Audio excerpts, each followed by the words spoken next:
บายดีพี่น้องกับทักทายสบายดีสวัสดี FC ทุกคนเด้อเนาะยินดีต้อนรับเข้าสู่ช่องนั้นยินดีพี่น้องมื้อนี้สีผ้าอีเมียไปถอนแขวอยู่คลินิกอยู่พงพุ่นแหละพี่น้องก็เลยถ่ายคลิปพอดีได้เที่ยวครัวใหม่พี่น้องเดี๋ยวสิถ่ายคลิปให้พี่น้องเบิ่งเนาะที่เทิงเพิ่นก็กำลังเฮ็ดตู้เฮ็ดหยังเนาะน้องอันบ่ได้อยู่ถ่ายพี่น้องไปมื้อนี้สิเที่ยวครัวใหม่ว้าถือได้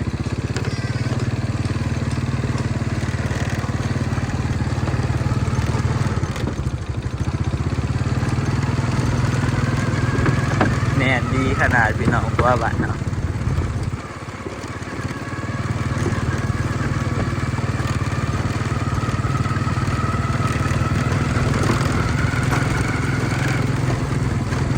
แหนนเป็นแหนนพี่น้อง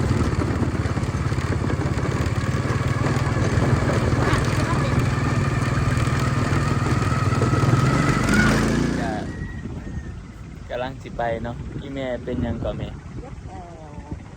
อีแม่เจ็บแขวสบายดีแม่เจ็บแขวแม่บอกแถวมันมีซังแต่แถวมันร้อนมันแตกแขวมันแตกแล้วก็แบบกินแล้วมันเศษอาหารเข้าไปให้มันก็เลยแบบเม็ดแตกปวดพี่น้อง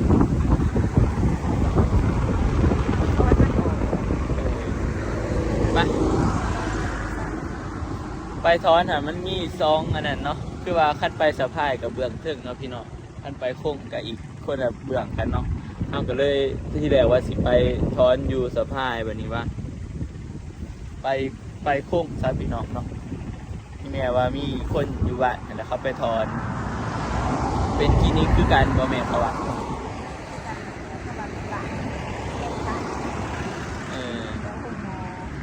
แล้วคงมอเนาะไปเดี๋ยวเราสิไปถอนอยู่โค้งพี่น้อง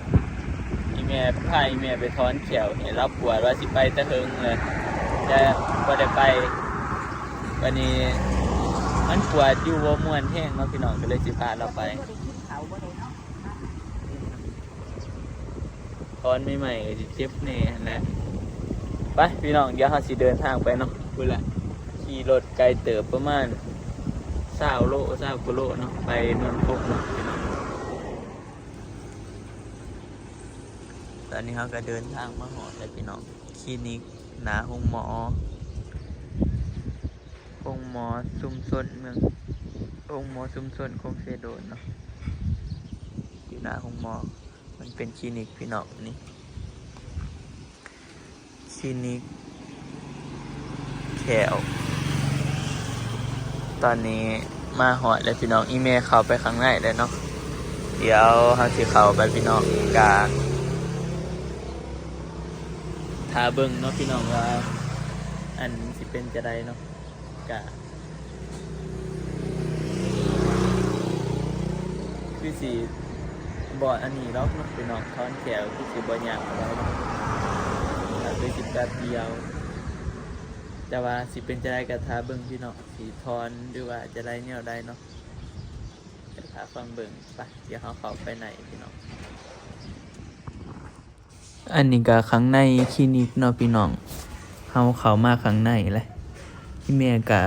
กำลังถอนแขวอยู่ในพูดแหละพี่น้อง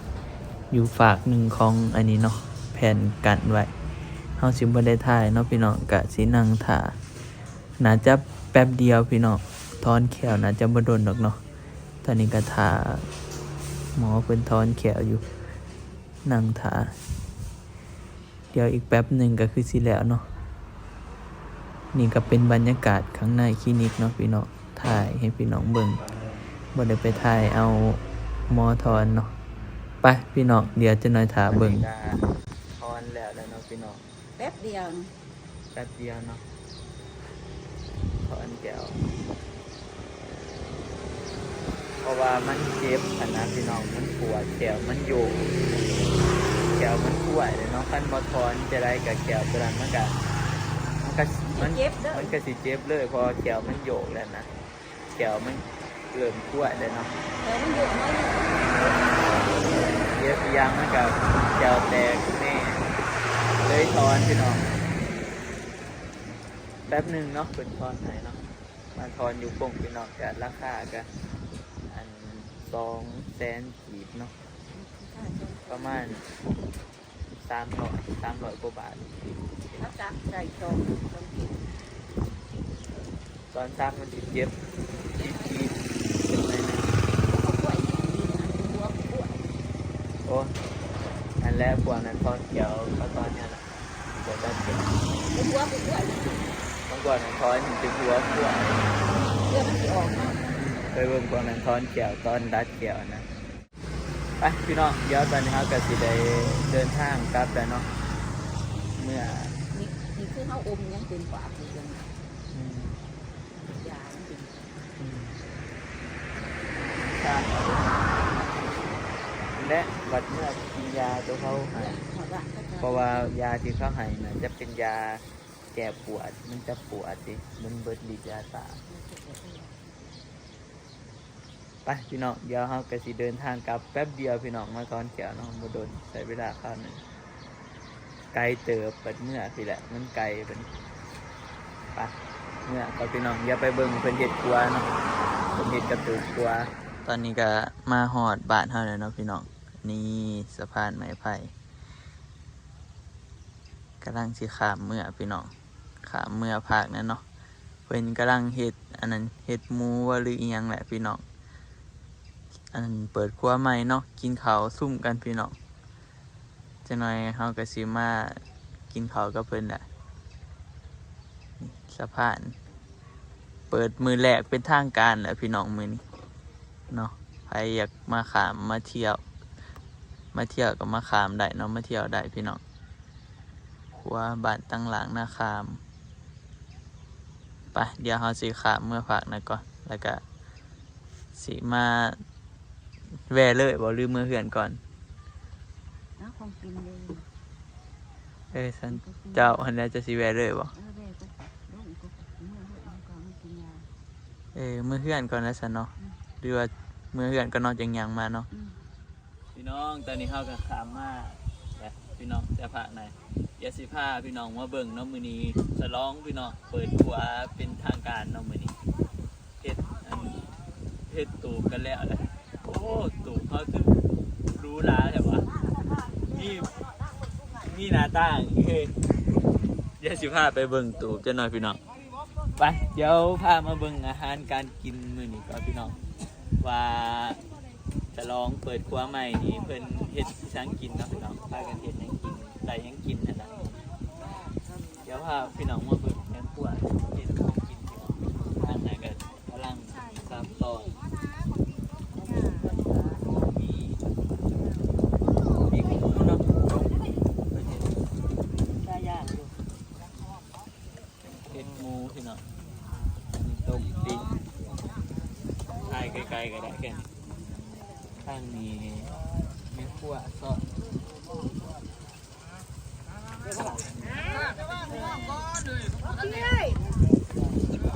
เล่นบายไหมยังเล่นบายแล้วอันนี้ก็ซอยรับซอยพี่น้องที่ต้ม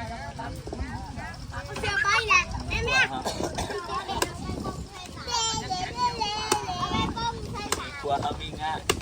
แต่มือนี่ตอกอยู่ลุมพี่น้องไม่ได้ยุ่งเลยนะ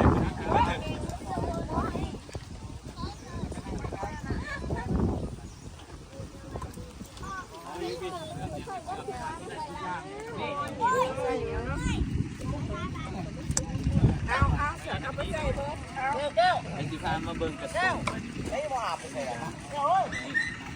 ทางลงครัวพอขึ้นมาจะครัวเนาะก็สิมาเจอด่านเก็บเงินแต่ว่าบ่อนนี่ดีนี่เอาสิบ่ออกทางในบ่นี้ เขาเช็ดอันนี้หัวตัน นี่คือหัวตันอยู่บ่ใครอยู่ เดี๋ยวว่าขึ้นมานี่ออกทางนี่แล้วจอดแล้วสิ่งไปเลยมีด่านเก็บเงินเฮาอยู่นี่ สีบ่ทันแหงเด้อ ดีกว่า สีบ่ทันแหง มีท่านแหงเนาะ แหงแต่ว่านี่นะในมือนี่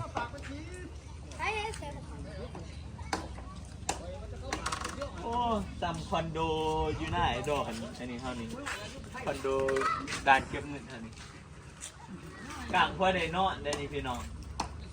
กลางตั้งกะซีเนาะพ่อได้นอนเผาตอนกลางคืนนะบ้าอดหมดโอ้ยให้กูมานี่กูจะเอาเต็นท์ให้กูมานอน เนาะ หนาวเนี่ยนี่ถ้าจะนอนเนี่ยนี่ไว้ผ้าห่มนี่ยังหนาวได้เพราะว่าอากาศหนาว คนมาเลยเก็บเงิน คนมากเลยพี่น้องเดี๋ยวเขาจะเก็บได้กระติบเผา อยู่เขาอยู่พุ่น เข้าไปแล้ว อยู่พุ่นน้ำมิง ชื่อบัวหอยเลยฮะคนมาเลยครับ 10,000 เ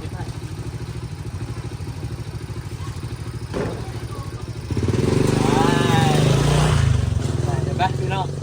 ได้เลยง่ายๆหาเงินมือถือขนมมาย่างไปเบิ่งนะอัดไปเบิ่งเงินก็ได้เท่าไรเลยวะเดี๋ยวสิมาพามาเบิ่งเงินเอาเก็บตั้งแต่เช้ามาได้เท่าไร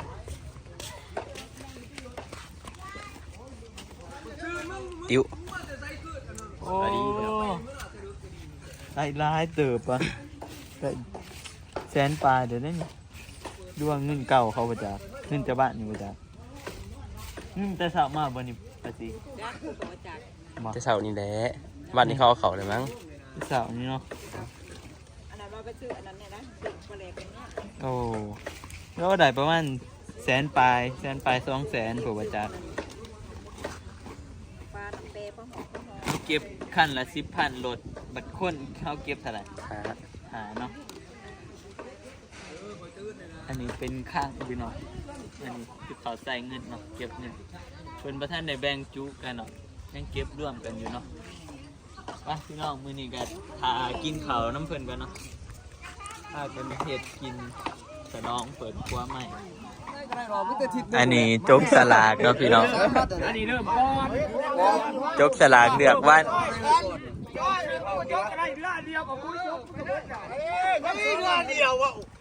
เดียวมันกับพิจารณาลุดมูไรตัวไอ้มันเป็นของมึงใช้รุ่นเบิ้งอยู่ได้เจ้า คือมีเด็กศูนย์เลยมึงเขียนได้เลย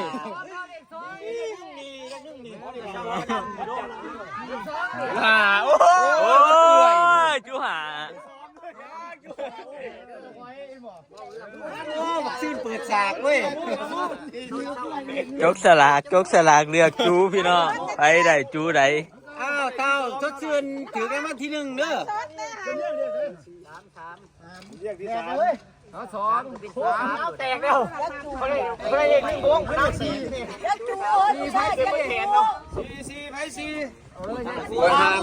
เป็นลูกขันโนดเลยที่หายต้องโกด โอ้อันนี้ ตู้บางงานตู้อะไร อันนี้จูเนาะพี่น้องจดว่าไผสิได้อยู่น้ำไผนี่เนาะ ตู้หนึ่งตัวกำลังในที่หนึ่งเนาะตัวกำลังในที่หนึ่ง เขาสิว่าจะไรเนี่ยเรื่องนักเรียนตัวไรเขานักเรียน นักเรียนมันถึงว่าเอาเขามาว่าเอาพ่อแม่เขามาว่าจิ้มไรเดือนเขามาไว้เอาพ่อแม่เขา พวกหยอนี่มันก็ว่ายักษ์เสียสันนคาม มัน โอ้จะถึงขักแล้ววะฮะลุงบานคอยแล้วก็เจ้า เรื่องเงินข้ามเก็บผู้ชื่อ โอ้โห เรื่องโค้ดเรื่องหนึ่งก็จะเฮ็ดได้นี่พี่น้องบรรยากาศมื้อนี้เนาะบรรยากาศเปิดครัวเฮาจัดจูใหม่พี่น้อง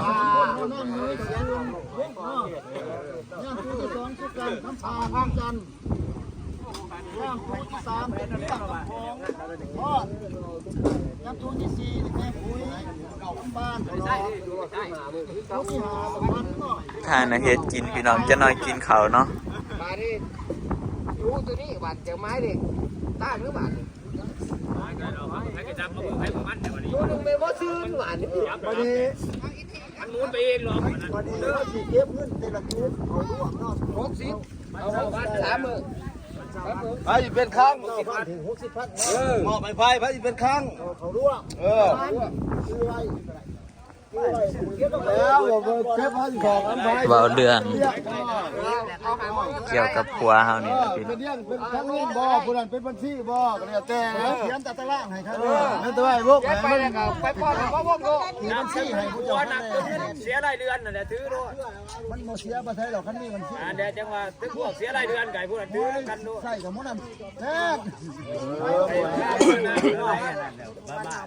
พอถ้ามือ20,000 3 วันก็60,000จูละ60,000เจ้าบ่ต่อ3มื้อจะถอกมื้อเดียวดอกครับมื้อที่2มื้อที่เสียกับมื้อที่3ถอกได้นะเดี๋ยวว่ามันน้อยบ่สั่น มาเตรียมบอลกินข้าวกินน้ำพี่น้องมากินข้าวกินข้าวอันนี้ของกินก้อยอันนี้เนาะก้อยหมูเต็มซ่ามพอดีเด้อก้อยกับต้มเนาะ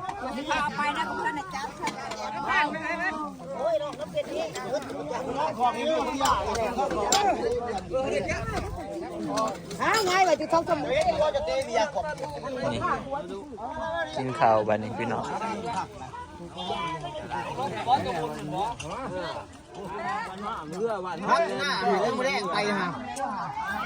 กินข้าวซุ่มกันเนาะพี่น้องมื้อนี้เฮ็ดอันนั้นก้อยหมูต้มหมูเนาะเปิดครัวเป็นทางการมื้อนี้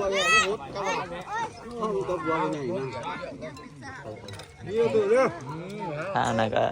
ผู้หญิงเนาะอันนี้ก็ผู้ชายกินเลยเนาะ ของซาเด้งดิ ถ้าเลี้ยงคิดตังค์บ่